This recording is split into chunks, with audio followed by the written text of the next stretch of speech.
Hello everyone. Here we are on the National Mall. You can see the Washington Monument and the Capitol over there. Here we are at the World War II Memorial for our virtual field trip to go with our World War II license. This is my favorite memorial, because like the Franklin Delano Roosevelt Memorial, it tells a story. Also, some stunning water features. And there's Lincoln way over there. So, we'll start here. And I'm gonna have to do some creative editing, because it is a story, but it doesn't follow one path like Roosevelt does.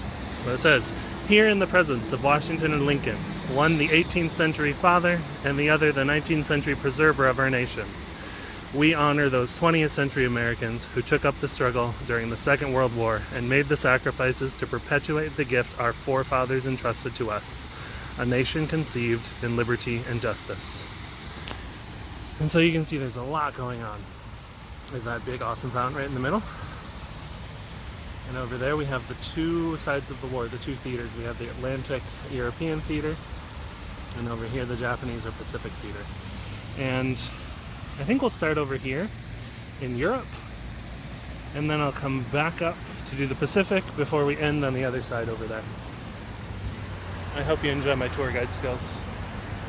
Hi.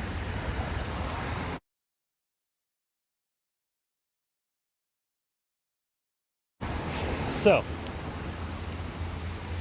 on the way down to the war, the fountain symbolizes the war and the explosions in the water and all that stuff. We have all these little sculptures that show us not only the war itself, but also the home front. People building and working in the factories and rationing supplies and doing what they can do at home to support the war effort. So this shows us the European side, I believe. And so here we have here, I just said here 3 times, 4 times, there it is again. The Lend-Lease Act, when we're sending things to Great Britain. There, that little newspaper says Germany declares war.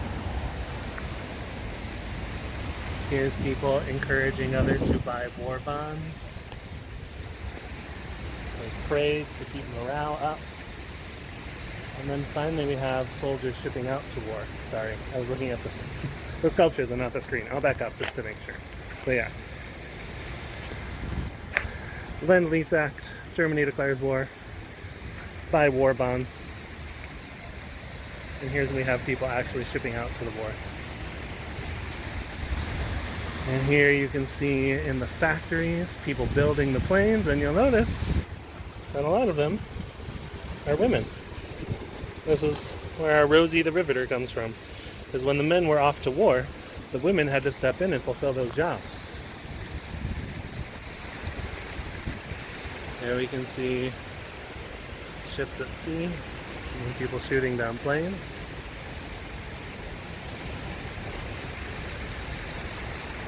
And you see people getting ready to take flight. Yeah, there's a dog. Hey, dog. Also some spider webs.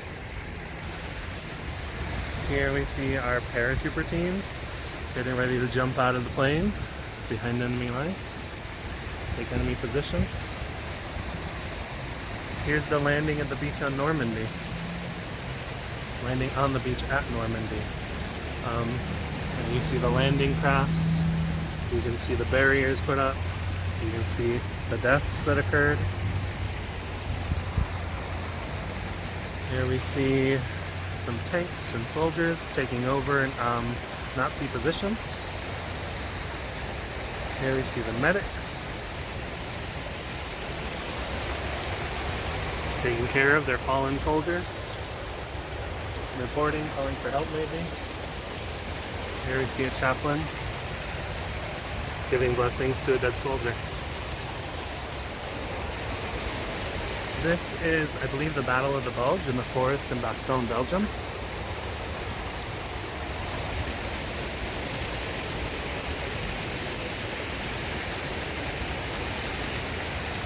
And I'm staying 6 feet away from other people. And here is, I think this shows the Yeah, this must be the Soviets because there's a woman soldier.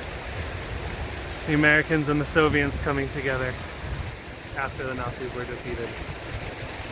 And so all over the place we'll see quotes.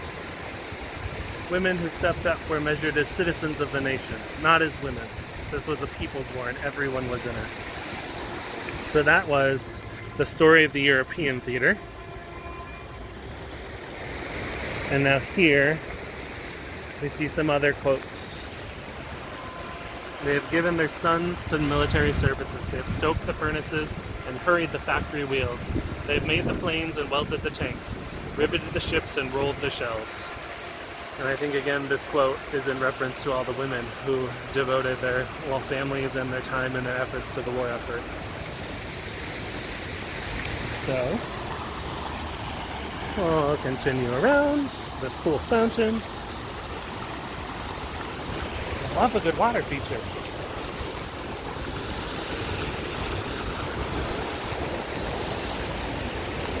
So we have,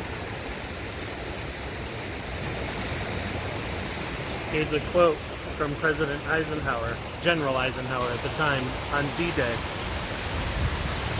"You are about to embark upon the great crusade toward which we have striven these many months. The eyes of the world are upon you. I have full confidence in your courage, devotion to duty, and skill in battle." He's talking to the troops who are about to invade Nazi territory. And here, on the other side, you can see from General Marshall. "We are determined that before the sun sets on this terrible struggle, our flag will be recognized throughout the world as a symbol of freedom. Freedom on the one hand, and of overwhelming force on the other." And down here you can see all the different battles and theaters of the Atlantic War. So you have the Battle of the Atlantic, that was against German ships and submarines. Remainstron in North Africa, Tunisia, Sicily and Salerno, Anzio, Rome, Po Valley in Italy and Southern Europe. Normandy, Saint-Lô, the air war in Europe, the Battle of Britain, Alsace, the Rhineland, all in Western Europe. And finally into Central Europe, at the last stages of the war, into Belgian and German territory. Brecon Forest and the Battle of the Bulge, and then Bridge, and finally Germany.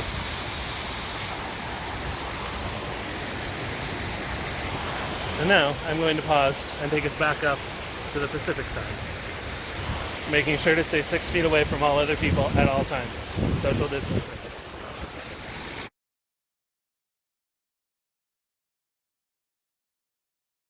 Pause. And we're back here on the Pacific side. So here, our first sculpture, I believe, shows people listening to the radio address when it was reported that Japan bombed Pearl Harbor. So you see the families sitting around the table. You see everyone crowded around the radio as President Roosevelt gave his speech, a day which will live in infamy. So now you see people getting their physicals, getting their vaccinations, and getting ready to go off to war. Getting their supplies, waving goodbye. Here they are getting on the ships to go to the Pacific Theater. I believe here they are in a submarine? I'm not sure. I don't know all the details. But this makes me think it's a torpedo. So maybe they're in a submarine? I don't know. They're in a ship of some kind, because it's Pacific, it's ocean. Here they are, and you can see the foliage and the work they're doing here. Maybe these are farmers at home. I don't know everything, you guys. Oh no, this is a submarine. That's a torpedo. That one, I think, was working on a shipyard. Working on a shipyard, building the ships, maintaining the ships to go to the Pacific. And here's farmers getting food for the war. It's all coming together now. And now here we see people actually on a ship, on a submarine. And here's the torpedo tubes, and there's a torpedo. And here is the air war, because there was a lot of fighting in planes on the aircraft carriers, like the Battle of Midway. Here are the landings on the Japanese beaches, or the Pacific beaches that were occupied by Japanese territory, by Japanese soldiers. Here's some more fighting you can see in the jungles there, because the Pacific theater had a very different environment than the Atlantic. The Pacific theater also had a lot more death.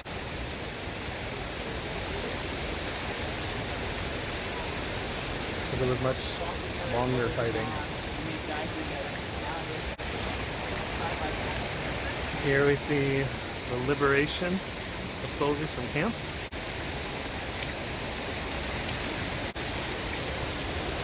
And finally,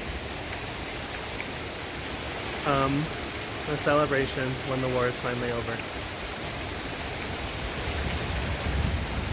It says here, they fought together as brothers in arms. They died together, and now they sleep side by side. To them we have a solemn obligation, in reference to all the soldiers who died. We come around here. Here is Franklin Roosevelt's famous speech. December 7th, 1941, a date which will live in infamy. No matter how long it may take us to overcome this premeditated invasion, the American people and their righteous might will win through to absolute victory. Oh, and we are going to go see that, but while there's very few people around, we're going to come up here. And you'll notice that all of these columns represent every state and territory that was part of the United States at the time. And they all have this gap in the middle to show that every state and every territory had to make sacrifice and lost something. And they all have two wreaths at the top. One made of wheat on one side. Let's do one that's not in the sun. Wheat on one side to symbolize the agricultural production that the states and territories created to help feed the soldiers. And one with oak leaves.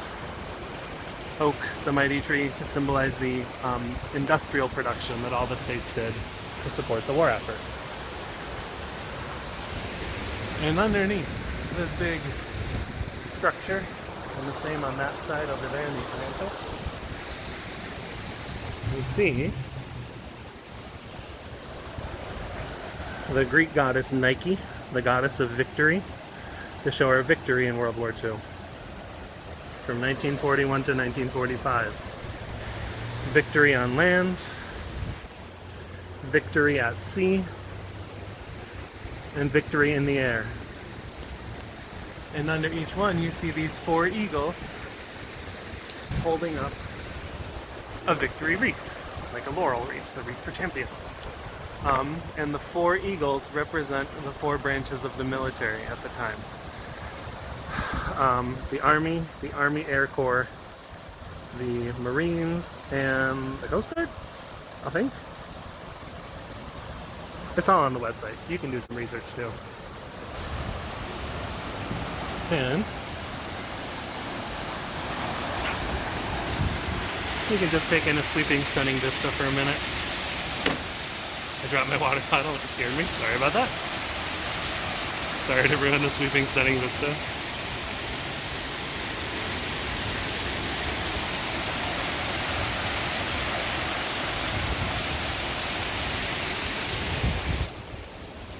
Oh, I broke my water bottle too. Darn it. That's very sad. I can't let her. I gotta pick up the broken pieces. Okay, so we're gonna walk back down.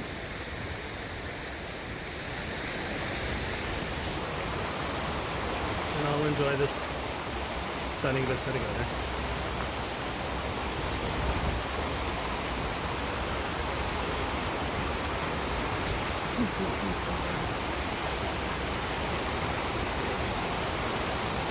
I can't believe I broke my water bottle. That's so sad.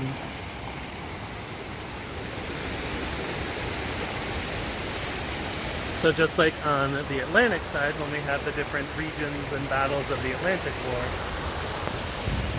over here we have the same thing for the Pacific theater. famous battle, the Battle of Midway, the turning point of the war in the Pacific. They had no right to win, yet they did, and in doing so they changed the course of the war. Even against the greatest of odds, there is something in the human spirit, a magic blend of skill, faith, and valor that can lift men from certain defeat to incredible victory. And so we have from beginning to end, Pearl Harbor, Wake Island, Bataan and Corregidor in the Philippines, Coral Sea, Midway, Guadalcanal, and all the different regions we were fighting. China, Burma, and India, and the Southwest Pacific. And so we continue around as I wait for other people to move. Okay, we're tight. New Guinea, Brunei, Tarawa, Kwajalein, Attu, Saipan, Tinian, Guam, Central Pacific War, the Philippine Sea, Peleliu, the North Pacific, Leyte Gulf, Luzon, Manila, Iwo Jima, Okinawa, and finally Japan, where the war ended with the dropping of the atomic bombs. The war's end. Today the guns are silent. A great tragedy has ended. A great victory has been won. The skies no longer rain death. The seas bear only commerce. Men everywhere walk upright in the sunlight. The entire world is quietly at peace. So, oh, you can see here also, all the territories are arranged in a certain way. They're arranged in the order in which they joined the Union, or they became part of the country. So over here, Delaware was first, and then we jump to that side with Pennsylvania, then New Jersey, then Georgia, then Connecticut, then Massachusetts, and so on and so forth, and I'm going to stop before anyone gets nauseous. And so now we have the final part of this memorial. It says, our debt to the heroic men and valiant women in the service of our country can never be repaid. They have earned our undying gratitude. America will never forget their sacrifices. That's from President Truman, who was president at the end of the war. And so we have some more fountains. There's Lincoln over there. Fountains behind us. Fountains on that side. We'll go read that quote, and then we'll come back to the middle here.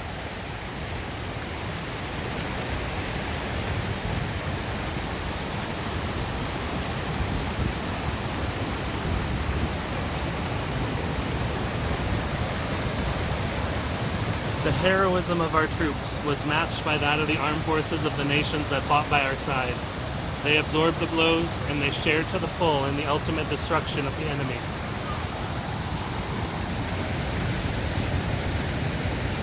So now, we'll come back here. Where it says, here we mark the price of freedom. And we have this wall of golden stars. And each one of those golden stars represents 100 Americans that died in World War II. So all total, those stars represent about 405,000 people that died in the war. And the way this is set up is actually really kind of cool, because all throughout the tour, you're just surrounded by fountains and crashing water, and it's really loud. But the way the sound kind of bounces off the walls and the sounds here in this still pool, this symbolizes the silence of the sacrifice of the deaths of these soldiers. And it's actually much quieter here, and I can't hear any of the people that I could hear before. It's kind of neat.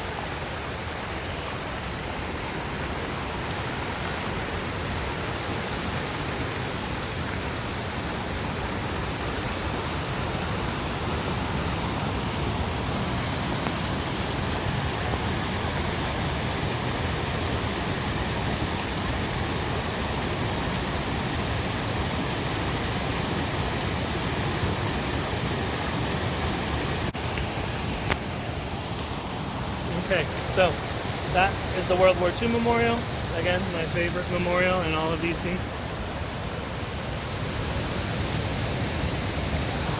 It's pretty great. If you get a chance, come see it. So I will sign off for now. I hope you enjoyed the tour. I hope you learned something. Please forgive any inaccuracies. I'm sure there were a few. But I hope you enjoyed it nonetheless. Bye.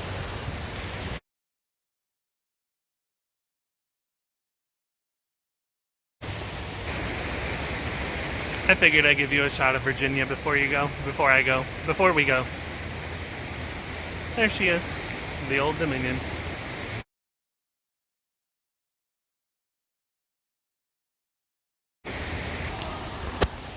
Okay, one more thing and then I promise I'm done. I was coming around this way to see Michigan, and then I remember there was one other thing I absolutely want to share. So we'll just follow along. Missouri, Alabama, Mississippi. We're going backwards in time. Louisiana, Tennessee, Vermont, North Carolina. There's your Virginia again. But the thing I really wanted to show you is hidden back here. It is. There's one on the other side too.